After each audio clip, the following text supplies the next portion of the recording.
রাজধানীর হাজারীবাগ থানাধীন একটি ছাত্রী হস্টেল থেকে জাতীয় নাগরিক পার্টির সঙ্গে জড়িত জান্নাতারা মুমি ৩০ নামে এক তরুণীর ঝুলন্ত মরদেহ উদ্ধার করা হয়েছে।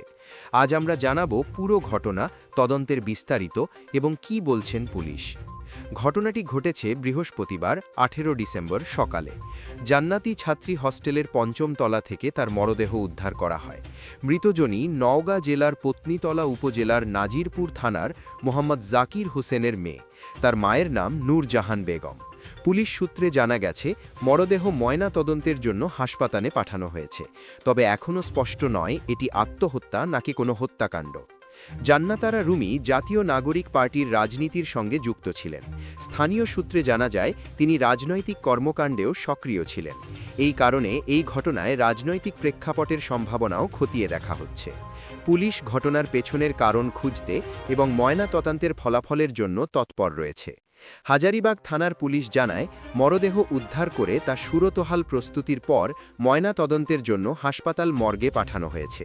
ময়না তদন্তের রিপোর্টে জানা যাবে মৃত্যুর প্রকৃত কারণ। পুলিশ নিশ্চিত করেছে তারা আত্মহত্যা এবং হত্যাকাণ্ড উভয় সম্ভাবনা নিয়ে তদন্ত চালাচ্ছে। স্থানীয় ও স্বজনদের সঙ্গে কথা বলে তথ্য সংগ্রহ করা হচ্ছে। নাজিরপুর থানার স্থানীয় সূত্র বলছে, স্বজনরা এখনও শোকগ্রস্ত।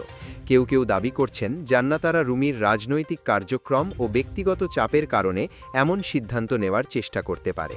তবে পুলিশ পুরো বিষয়টি খতিয়ে দেখছে। হত্যাকাণ্ডের কোনো প্রমাণ পাওয়া গেলে কঠোর ব্যবস্থা নেওয়া হবে। এই ঘটনায় তদন্তকারী কর্মকর্তারা সবাইকে শান্ত থাকার অনুরোধ জানিয়েছেন। পুলিশ বলেছে, আমরা সকল সম্ভাবনাকে যাচাই করছি। তদন্ত সম্পন্ন হওয়ার আগ পর্যন্ত কোনো ন্যায্য সিদ্ধান্ত নেই। ঘটনার সঙ্গে যদি কোনো অপরাধী জড়িত থাকে, আইন অনুযায়ী ব্যবস্থা নেওয়া হবে। আপনাদের অবগতির জন্য বলছি, জান্নাতারা রুমির মৃত্যু এখনও স্পষ্ট নয়। ময়না তদন্ত রিপোর্টের পরই আমরা জানব কি সত্যিই এটি আত্মহত্যা নাকি কোনো অপরাধ জড়িত।